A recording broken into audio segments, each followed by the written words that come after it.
Hello there, viewers, and we're back with day 2 of the Jeep Patriot project. I'm calling it a project because it has a lot of things wrong with it, and I just got back from replacing the blend door actuator. Got the part. Here's the bad part, and yes, it has a problem. So I went to the AutoZone and spent $30 on a new part.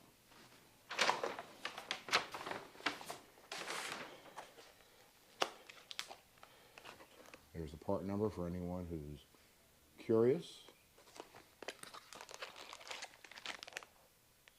Made in China.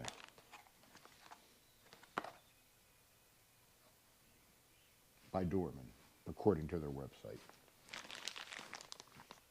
New in a bag.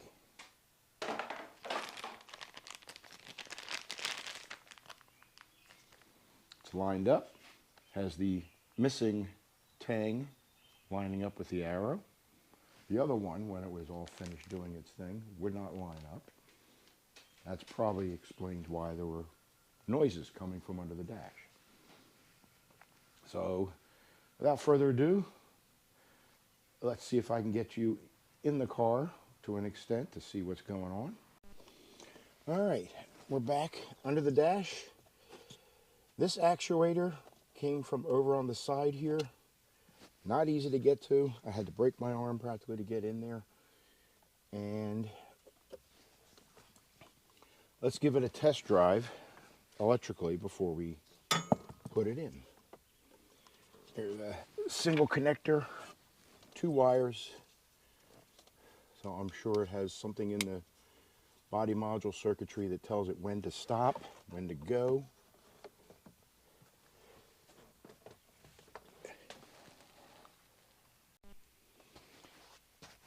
All right, I'm going to put the key in, and the previous, oh, there it goes.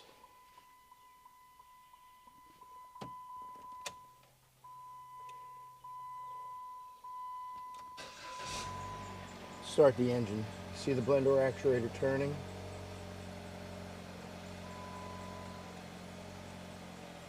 And if I turn the fresh air, the recirculation on, turns itself back.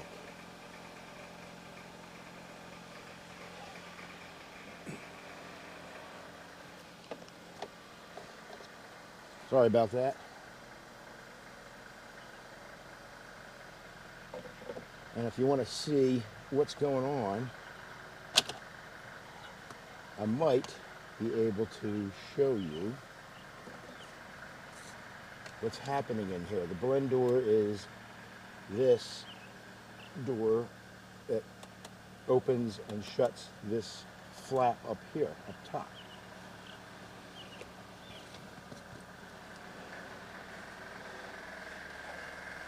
I may or may not be able to reach my hand in there and turn it by hand.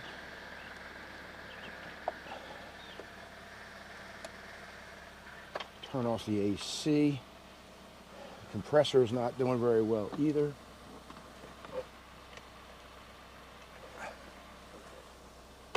Get my head in there.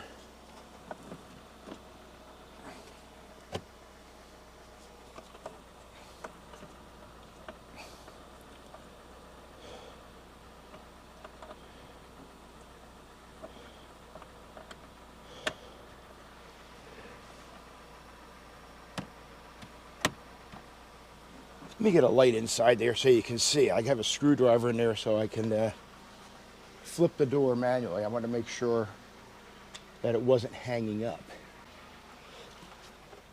I'm going to stick the light in here. And there. You see up there?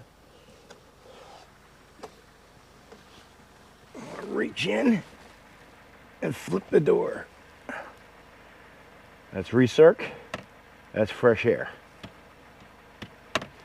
That's all that actuator does.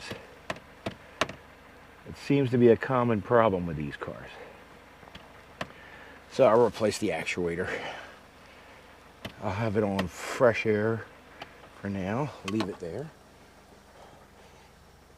I'm assuming that's the default for this actuator, and it goes on the side and flips that. Alright, well, I've just proven that the blend door moves freely, because if that was hanging up, it would break my new part. I don't want to do that yet. Just bought it. Let me see if I can put this on.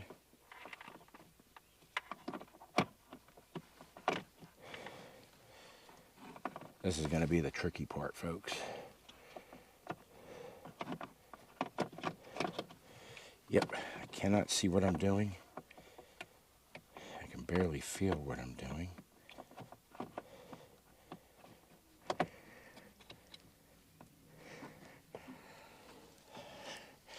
Well, I think I got it positioned properly.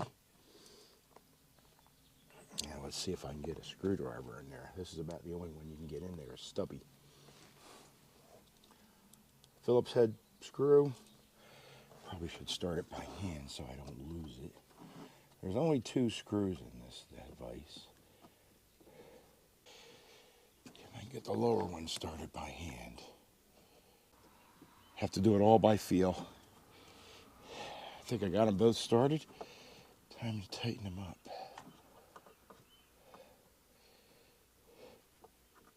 That feels like a screw. Is it?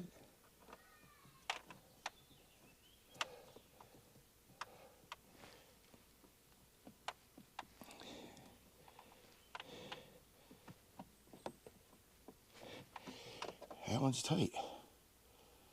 I gotta find the other one. Oh, this is not fun.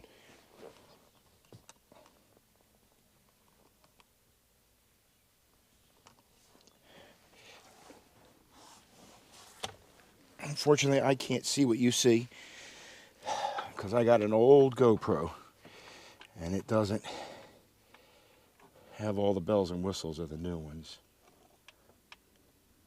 There he is. And there goes my screwdriver.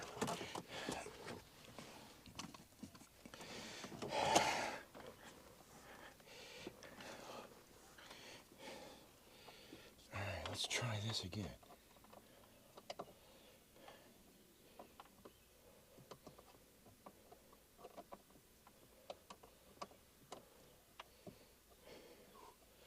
Oh, I had it. I'm turning something.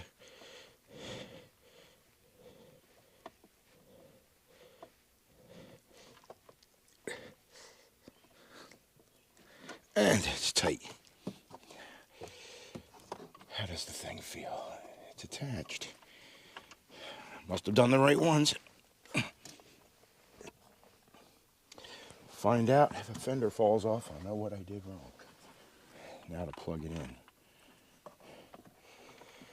Connectors at the bottom.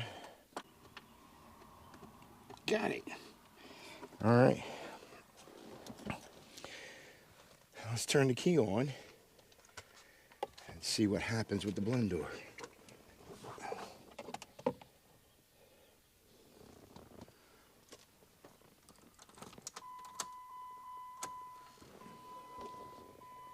Shuts.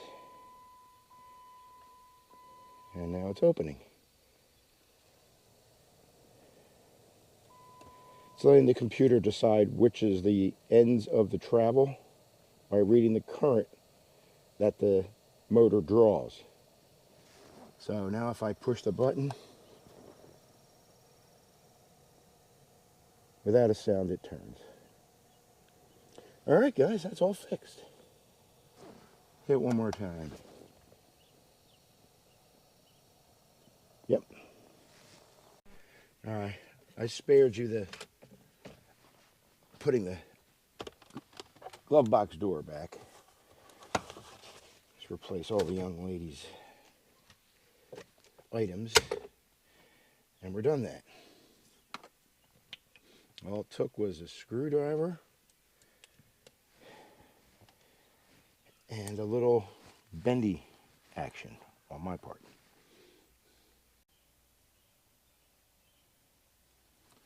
All right, now that we're done the actuator repair and it works, let's see if we can find out the cause of the failure. Shouldn't be that hard to do. I don't care at this point if I destroy the old unit. It's trash now anyway. Besides the obvious, that broke off.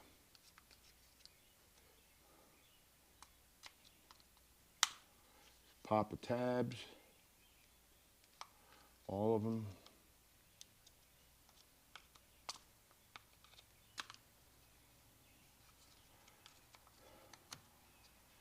Should be able to just pull it apart.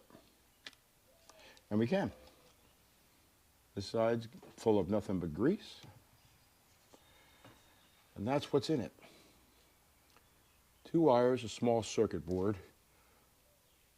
I'm assuming that's a bit of a relay. It says K1, or maybe it's, oh, it's in Korean. We don't know what it is. But just 2 wires. And if I wanted, I can actually power it up.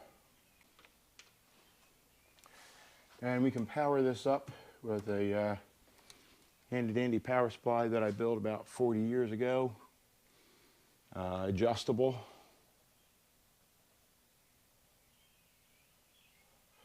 I'm going to start out 5 volts because there's a possibility that it's not using 12. No ratings are listed on the device, so if I go to 12 and blow it up, that would make this a very short video. It does turn. All right.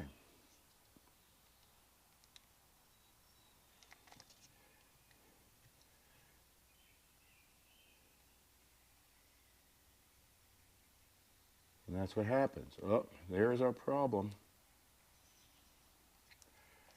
I spun it around, and you can see right here, there's a tooth missing.